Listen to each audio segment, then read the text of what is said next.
चौथे स्कंद का 5वां अध्याय शुरू करते हैं। हमने पिछला अध्याय खत्म कर लिया था।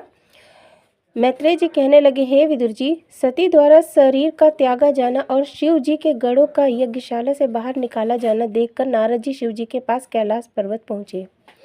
नारद मुनि को आया देखकर शिव जी ने दंडवत प्रणाम करके उनके आगमन का कारण पूछा।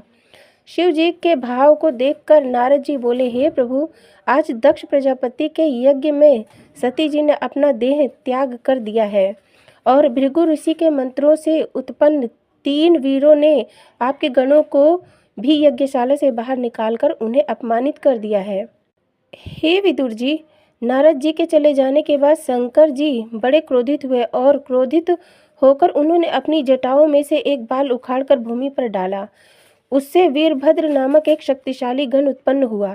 तत्पश्चात उस गण के हाथ जोड़कर महादेव जी से कहा, हे नाथ, मेरे लिए क्या आज्ञा है। महादेव जी बोले, तू शीघ्र ही दक्ष प्रजापति के यज्ञ में जाकर उसका सिर काटकर हवन कुंड में डाल देना और अन्य जो लोग वहां बैठे हों उन सबको यज्ञशाला से बाहर कर देना।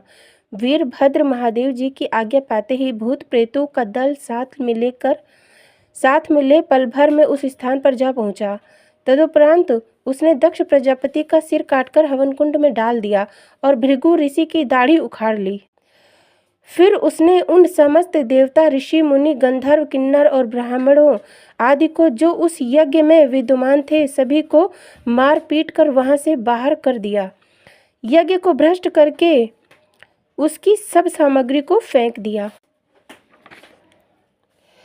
तब जो व्यक्ति उस यज्ञ में आए थे वे सब बड़े भयभीत होकर जहां तहां भागने लगे और आपस में कहने लगे कि महामूर्ख दक्ष प्रजापति ने देवताओं में सर्वोपरि श्री महादेव जी को अपमानित करके अपने कर्मों का फल पाया है।